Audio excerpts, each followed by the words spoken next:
আর কয়েকদিন পরেই জিলহজ মাস শুরু হতে যাচ্ছে।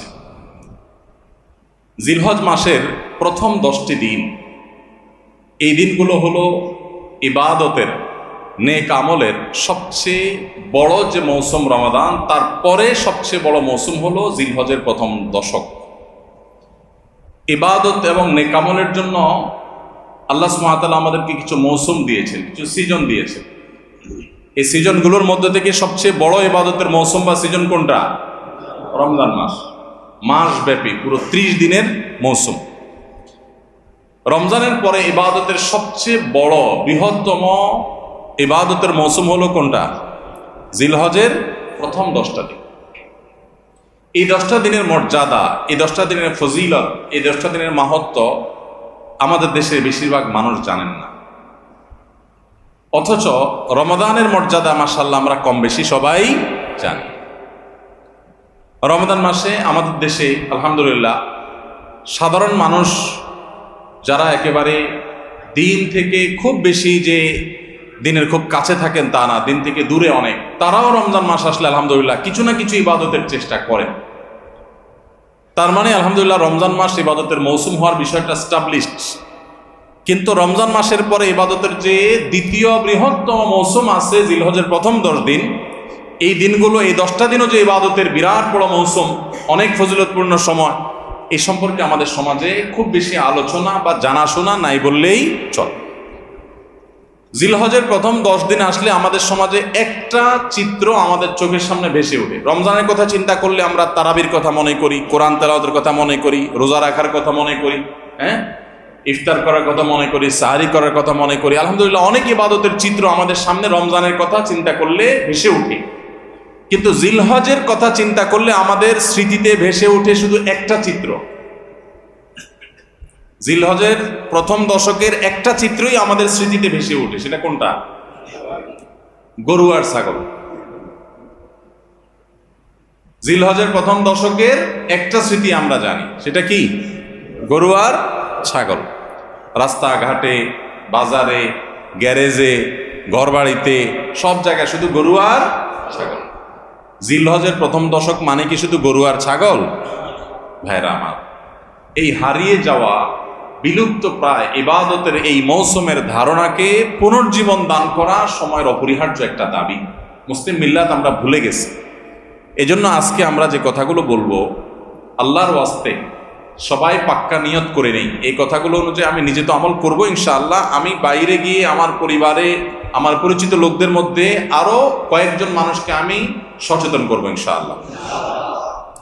তাহলে একটি আমল হারিয়ে যাচ্ছে, হারিয়ে গেছে প্রায়, এরকম একটা আমলকে পুনর্জীবন দান করা, এটা অনেক বড় ফজিলতপূর্ণ আমল। আপনারা জানেন নবী করিম সাল্লাল্লাহু আলাইহি ওয়াসাল্লামের একটা হাদিস রয়েছে, মান আহিয়া সুন্নাতাম মিন সুন্নতি, যে ব্যক্তি আমার সুন্নতের কোনো একটা সুন্নতকে জিন্দা করবে, কোনো একটা ভালো কাজ যে ব্যক্তি শুরু করবে, মান সান্না সুন্নাতান হাসানাতান ফালাহু আজরুহা ওয়া আজরু মান আমিলা বিহা, তাহলে এই ব্যক্তি সেই প্রচলন দিয়ে যত মানুষ তার এই প্রচলন থেকে আমল করবে, আল্লাহ তাআলা তাদের সবার সমপরিমাণ সওয়াব তাকে দান করবেন। এজন্য আমরা এই মুর্দা সুন্নত, হারিয়ে যাওয়া আমলকে পুনরায় জিন্দা করতে প্রস্তুত আছি তো ইনশাআল্লাহ।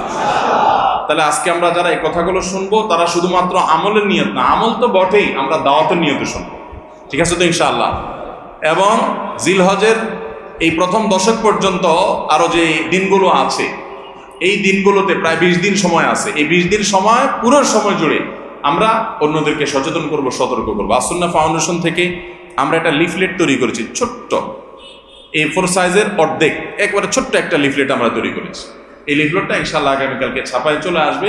ইমাম সাহেবরা যে যত কপি ইচ্ছা সংগ্রহ করতে পারবেন। এখানে জিলহজের প্রথম দশকের কিছু তাৎপর্য আর 11টি করণীয় কোরআন এবং সুন্নাহর আলোকে এগুলো দেওয়া আছে। এগুলো ঘরে ঘরে পৌঁছায় দেন, মানুষকে পৌঁছায় দেন এবং আমলের জন্য উৎসাহিত করেন, উদ্বুদ্ধ করেন। ইনশাআল্লাহ আমরা রমাদানের মতো জিলহজের প্রথম দশকেও ইবাদতের যে একটা মৌসুম আছে, সেই ধারণাটা সমাজে প্রতিষ্ঠিত করতে পারবো ইনশাআল্লাহ। আরবে যারা ছিলেন বা আরবের পরিবেশ সম্পর্কে যারা জানেন তারা বলতে পারবেন, বিশেষ করে সৌদি আরবের যে এনভায়রনমেন্ট এবং পরিবেশ, মহল্লা, বাসা, বাড়ি, সেখানে অলিতে গলিতে গেলে বোঝা যায় জিলহজের প্রথম দশক চলতেছে। মার্কেটে গেলে বোঝা যায় জিলহজের প্রথম দশক চলছে। সব জায়গায় তাকবীরের ধ্বনি শোনা যায়, আল্লাহু আকবার, আল্লাহু আকবার, লা ইলাহা ইল্লাল্লাহ আল্লাহু আকবার আল্লাহু আকবার লিল্লাহিল হামদ। বিভিন্ন বাসাবাড়ির গেইটে ছোট্ট ডিভাইস রেখে দেয়, এই ডিভাইসে আপনার ছোট সাউন্ড বক্সে মৃদু ভলিউমে এই তাকবীরগুলো সুললিত কণ্ঠে বাজতে থাকে। পথচারী যারা যায় তারা এটা শুনে তাদের মনে হয়, তারা পড়া শুরু করে দেয়। দোকানে যাবেন আপনি, মার্কেটে শপিং মলে যাবেন, ছোট্ট করে আপনার হালকা ভলিউম দিয়ে এই তাকবীরগুলো বাজাইতে থাকে, সেগুলো দেখে সবাই স্মরণ হয়, সবাই পড়তে থাকে। এভাবে গোটা সমাজে বোঝা যায় যে একটা ইবাদতের মৌসুম চলছে। কিন্তু আমাদের সমাজে যে গরু আর ছাগল ছাড়া আর কিচ্ছু দেখা যায় না। তো এই সুন্নাতটাকে আমরা জিন্দা করবো তো ইনশাআল্লাহ। ইসলামের এই ইবাদতগুলো, এগুলো যখন আমরা সমাজে জিন্দা করব, এগুলো যখন প্রচলিত হবে ইনশাআল্লাহ, দিন বিমুখ মানুষগুলো দিনদার হওয়ার জন্য এটা একটা বড় সহায়ক ভূমিকা পালন করবে। রমজানে আমরা ইবাদতের যে চার্জ করেছি ইবাদতের মাধ্যমে, এটা দীর্ঘ 2 মাস পর কিছুটা হলেও দুর্বল হয়ে গেছে, চার্জটা কমে গেছে। আবার জিলহজের প্রথম 10 দিন যখন ভালো করে রিচার্জ করব, আবার কিছুদিন ইনশাআল্লাহ চলতে পারবো আল্লাহ চাহেন। আল্লাহ আমাদেরকে সবাইকে আমলের তৌফিক দান। ভাইরা আমার, কোরআনে কারিমে আল্লাহ রাব্বুল আলামিন সূরা ফাজর, কোরআনে কারিমে 30 নম্বর সূরা একটা সূরা হলো, সূরাগুলো একটা সূরা হলো সূরাতুল ফজর। এই সূরাতুল ফজরের মধ্যে আল্লাহ তাআলা বলেছেন ওয়াল ফজরি ওয়া লায়ালিন আশ, ফজরের শপথ। ফজর মানে কি? ফজরের নামাজ, সকাল। ফজরের শপথ, ওয়া লায়ালিন আশ, এবং 10টি রাতের শপথ। এই 10টি রাতের শপথ যে আল্লাহ তাআলা করলেন, আল্লাহ সুবহানাহু ওয়া তাআলা কোন বস্তুর নামে শপথ করার মানে হলো ওই বস্তুটা আল্লাহ তাআলার কাছে বিরাট বড় মর্যাদাবান। আল্লাহর সৃষ্টির মধ্যে যে সমস্ত সৃষ্টির নামে আল্লাহ শপথ করেছেন, এই সৃষ্টিগুলোর মাহাত্ম্য এবং শ্রেষ্ঠত্ব মর্যাদা বোঝানোর জন্য আল্লাহ তাআলা ওই বস্তুগুলোর নামে কি করেন? শপথ করেন। যদিও আল্লাহ ছাড়া কোনো মানুষের জন্য, বান্দার জন্য জায়েজ নাই আল্লাহ ছাড়া আর কারোর নামে কি করা? শপথ করা। নবী করিম সাল্লাল্লাহু আলাইহি ওয়াসাল্লাম বলেছেন মান আরাদা আন ইয়াহলিফা ফালইয়াহলিফ বিল্লাহি আও লিয়াসমুত। কেউ যদি শপথ করতে চায় সে আল্লাহর নামে করবে, আর নাহলে চুপ থাকবে। মায়ের কিরা, বাপের কিরা, অমুকের কিরা, তমুকের কিরা, মাথা সুইয়া, পাও সুইয়া, স্টিয়ারিং হুইল সুইয়া, ক্যাশ বাক্স সুইয়া, এই সমস্ত কোনো ছুঁয়াছুঁয়ি করে এবং আল্লাহ ছাড়া আর কারোর নামে শপথ করা জায়েজ নাই। এটা নূহ মিনাশ শিরক, শিরকের একটা প্রকার, আল্লাহ ছাড়া কারুল্লাহ নামে কি করা? শপথ করা। তো আল্লাহ সুবহানাহু ওয়া তাআলা শপথ করেন তার সৃষ্টির নামে, কেন? শুধুমাত্র ওই সৃষ্টির মাহাত্ম্য মর্যাদা বোঝাবার জন্য, অথবা শপথ করে যে কথাটা আল্লাহ তাআলা বোঝাতে চান, বলতে চান, সেই কথাটার আজমত, তার বড়ত্ব বোঝাবার জন্য, যে এই কথাটা এত গুরুত্বপূর্ণ কথা, তোমরা বললে সেটাকে শপথ করে বলা লাগতো, এটা বোঝাবার জন্য আল্লাহ শপথ করে। তো এই যে ওয়াল ফাজরি ওয়া লায়ালিন আশ, এই 2 আয়াতে আল্লাহ তাআলা শপথ করলেন। এরপরে 3 নম্বর আয়াতে বলছেন ওয়াল ওয়াশফাই ওয়াল ওয়াতরি, এবং জোড় এবং বেজোড়। এই 10টি রাতের মধ্যে আবার জোড় এবং বেজোড়, অর্থাৎ সবগুলো রাতের শপথ। বিশ্ববিখ্যাত তাফসিরের কিতাব তাফসির ইবনে কাসিরের মধ্যে ইবনে আব্বাস রাদিয়াল্লাহু তাআলা আনহুর বরাতে, আরো অন্যান্য মুফাসসিরিনদের বরাতে উল্লেখ করা হয়েছে, এখানে 10টি রাত বলতে বোঝানো হয়েছে জিলহজের প্রথম 10টা, জিলহজ মাসের প্রথম 10টা রাত। এবং এই 10টা রাতের যে জোড় বেজোড় সবগুলোই যে ফজিলতপূর্ণ, এটা বোঝাবার জন্য আল্লাহ তাআলা আরেকটা আয়াত ব্যবহার করেছেন, ওয়াশফাই ওয়াল ওয়াতর, জোড় এবং বেজোড় সবগুলো রাতের শপথ। তাহলে এখান থেকে জিলহজের প্রথম দশকের মর্যাদা বোঝা আসে কি আসে না? সহিহ বুখারীর একটা হাদিস রয়েছে, নবী করিম সাল্লাল্লাহু আলাইহি ওয়াসাল্লাম বলেছেন মা মিন আইয়ামিন আল আমালুস সালিহু ফীহিন্না আহাব্বু ইলাল্লাহ মিন হাযিহিল আইয়াম, ইয়ানি আইয়ামাল আশর। জিলহজের প্রথম 10 দিনের আমল, ইবাদত, নেকামল, ভালো কাজ, এটা আল্লাহর কাছে এত প্রিয়, অন্য কোন সময়ের আমল ইবাদত, অন্য কোন দিনের আমল ইবাদত আল্লাহর কাছে এত প্রিয় না। বান্দা এই 10 দিনে নেকামল করলে আল্লাহ তাআলা যত খুশি হন, অন্য কোন সময়ের নেকামলে আল্লাহ তাআলা এত সন্তুষ্ট হন। জিজ্ঞাসা করা হলো কিলা ওয়ালাল জিহাদু ইয়া রাসূলুল্লাহ, সাহাবীরা প্রশ্ন করলেন হে আল্লাহর রাসূল, অন্য সময় আল্লাহর রাহে যদি কেউ জিহাদে যায়, অন্য সময় যদি জিহাদে রত হয়, তাহলে সেই আমলটার মর্যাদাও কি এই দশকের সাধারণ নেকামলের চাইতে উত্তম না? ওটা তো জিহাদ, জীবন বাজি রাখা। এই সময়ের সাধারণ নেকামলের চাইতে অন্য সময়ের জিহাদটাও কি উত্তম না? নবী সাল্লাল্লাহু আলাইহি ওয়াসাল্লাম বলেছেন ওয়ালাল জিহাদু ফি সাবিলিল্লাহ, অন্য সময়ের জিহাদও এই সময়ের সাধারণ নেকামলের চাইতে উত্তম না, ইল্লা, তবে অন্য সময়ের জিহাদ যদি কেউ এই পর্যায়ে করে যে তিনি তার জান মাল সবকিছু নিয়ে জিহাদে গেছেন, কিন্তু কিছু নিয়েই ফিরে আসতে পারেন না, সব আল্লাহর রাহে কোরবানি করে দিয়েছেন, এই লোকের কথা ভিন্ন, তার মর্যাদা সবকিছুর উপরে। তাহলে এই দশকের নেকামল, এই দশকের ইবাদত বন্দেগীর মর্যাদা এত বেশি ভাইরা আমার, যে আল্লাহ রাব্বুল আলামিনের কাছে বছরের অন্য কোনো সময়ের কোনো আমল, এমনকি জেহাদও, সাধারণ জেহাদও এই দশকের নেকামলের চাইতে বেশি প্রিয় না। এই হাদিস থেকে, বুখারীর এই হাদিস থেকে আমরা কি বুঝলাম? যে এই দশক আল্লাহ সুবহানাহু ওয়া তাআলার কাছে ইবাদতের দশক, নেকামলের দশক, মর্যাদার দশক, ফজিলতের দশক। আল্লাহ রাব্বুল আলামিন এই দশকের কদর করার তৌফিক আমাদের সবাইকে দান করুন।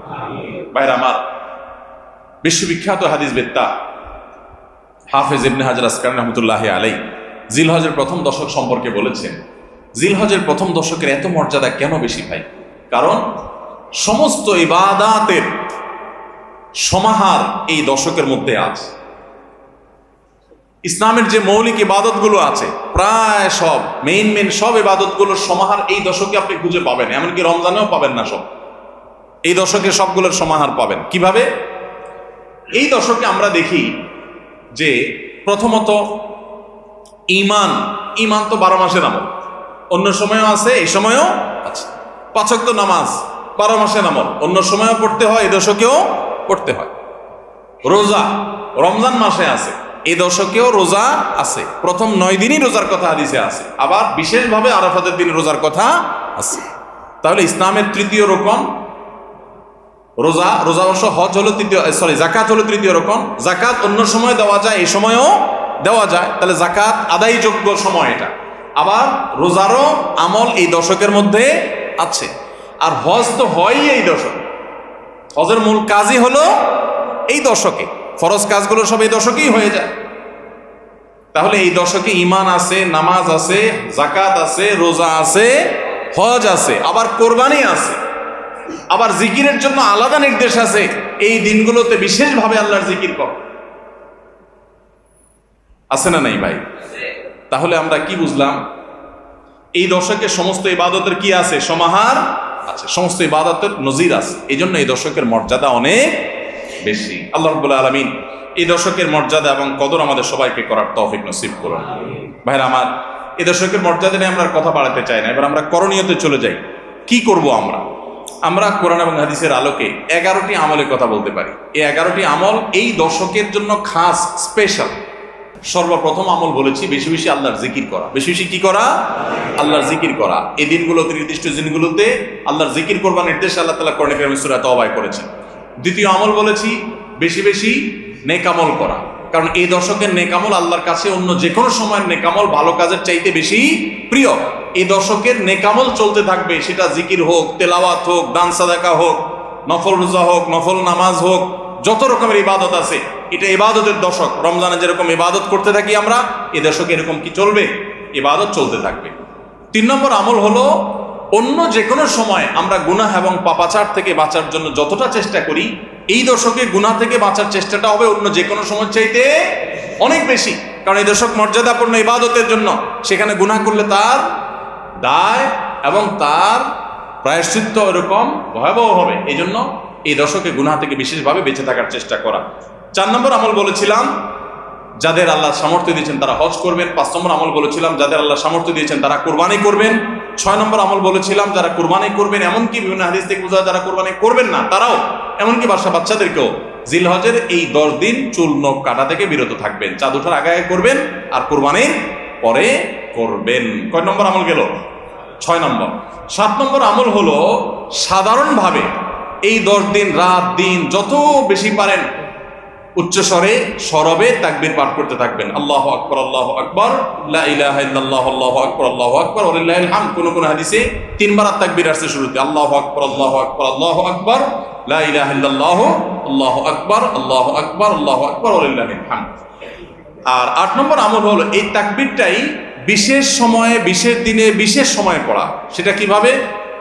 জিলহজ মাসের 9 তারিখ ফজরের পর থেকে নিয়ে জিলহজের 13 তারিখ আসরের নামাজ পর্যন্ত প্রত্যেক নামাজের পরে নারী পুরুষ সবাই এই তাকবীর নামাজের পরে একবার করে পাঠ করা। এটা হলো বিশেষ সময়, তাকবীরে মুকাইয়াদ বলা হয় এটাকে, স্পেশাল। এটা 8 নম্বর আমল। 9 নম্বর আমল হলো জিলহজের 1 থেকে 9 তারিখ পর্যন্ত এই সব দিনগুলোতে নফল রোজা রাখা মুস্তাহাব। 10 নম্বর আমল হলো জিলহজের 9 তারিখ আরাফার দিনে রোজা রাখা আলাদা স্পেশাল সওয়াবের কাজ, 1 বছর আগের এবং 1 বছর অগ্রিম পরের গুনাহ মাফ আল্লাহ তাআলা করে দেন। অর্থাৎ সগীরা ছোট গুনাহ আল্লাহ তাআলা মাফ করে দেন, বড় গুনাহ থেকে তওবা করলে সেগুলো মাফ পাওয়া যাবে। আর 11 নম্বর আমল হলো যে ঈদের দিনে যত সুন্নাহ আছে সব সুন্নাহগুলো সঠিকভাবে পালন করব। আল্লাহ রাব্বুল আলামিন আমাদের সবাইকে জিলহজের এই 10 দিনের ফজিলত এবং মর্যাদা প্রতি মুহূর্তে স্মরণ করার তৌফিক দান করুন। এই দশক যে মর্যাদার দশক যায়, ফজিলতের দশক যায়, ইবাদতের দশক যায়, জিকিরের দশক যায়, তাকবীরের দশক যায়, নফল রোজার দশক যায়, ধারণাই নাই আমাদের, মনেই থাকে না। অনেক মানুষ আছে জিজ্ঞেস করলে ভাই তার হাবভাব দেখলে রুটিনের ভিতরে কোনো পরিবর্তন নাই। অন্য সময় ফজরে গাফলতি, এই দশকেও গাফলতি। আরে ভাই রমজান মাসে তো মানুষ বেনামাজিও নামাজ পড়ে, মাশাআল্লাহ, ঠিক না ভাই? ঠিক। যে লোক বখিল সেও টুকটাক দান করে, যে কখনো মসজিদে আসে না সেও মসজিদে আসে, যে কোরআন ছুঁয়ে দেখে না সেও একটু কোরআন ছোঁয়, কারণ রমজান ইবাদতের মৌসুম চলছে। তাহলে জিলহজের প্রথম দশকে এরকম ইবাদতের ছিটাফোঁটা, ইবাদতের কোনো আবহ, ইবাদতের কোনো পরিবেশ, ইবাদতের কোনো আলামত, এর কোনো আপনার চিহ্ন আমাদের সমাজে, আমাদের পরিবারগুলোতে দেখা যায় না। তাহলে এই দশক ইবাদতের অত্যন্ত ফজিলতপূর্ণ দ্বিতীয় বৃহত্তর মৌসুম হওয়া সত্ত্বেও অবহেলিত দশক, অজানা দশক, এই আমলগুলো হারিয়ে যাচ্ছে সমাজ থেকে। এগুলোকে জিন্দা করবো তো ইনশাআল্লাহ। আমরা সবাই এক একজন যার যার দায়িত্বে কমপক্ষে 5 জন মানুষকে আমরা সচেতন করবো ইনশাআল্লাহ। ঠিক আছে তো ইনশাআল্লাহ ভাই? এই বিষয়গুলো আমরা অন্যদের মাঝে শেয়ার করব। আমরা আমাদের ফাউন্ডেশন থেকে যে লিফলেট করেছি আপনারা নিজের উদ্যোগেও করে নিতে পারেন। আপনারা চাইলে আমাদের ফাউন্ডেশনের যে কেউ গেলে যতগুলো কপি লাগে আপনারা নিয়ে নিতে পারবেন। আপনার মসজিদগুলোতে আপনার বিতরণ করবেন, রাস্তা রাস্তা দোকানে দোকানে হেঁটে হেঁটে মানুষকে হ্যান্ডবিল দিবেন এবং মানুষকে বলবেন ভাই একটু পড়ে দেখবেন এবং আমল করবেন। যদি আমরা এই আমলটা সমাজে চালু করতে পারি আমরা সাকসেস ইনশাআল্লাহ। চেষ্টা করা যাবে তো ইনশাআল্লাহ? প্রত্যেকে যার যার মহল্লায় অলিতে গলিতে তাকবীরের ধ্বনি চালায় রাখবেন এবং তাকবীরের ধ্বনি শুরু করবেন এবং যুবকরা প্ল্যান করে করে তাকবীর পাঠ করবেন। আবার তাকবীরের নাম দিয়ে মানুষকে ডিস্টার্ব করেন না। মিছিল করতে করতে আল্লাহু আকবার আল্লাহু আকবার দিতে গেলেন, মানুষ মোবাইলে কথা বলতে পারলো না, এই ডিস্টার্ব আবার করা যাবে না, খবরদার। ইসলাম আমাদেরকে ব্যালেন্স শিক্ষা দিয়েছে, কোনো আমল করতে গিয়ে কাউকে কষ্ট দেওয়া যাবে না।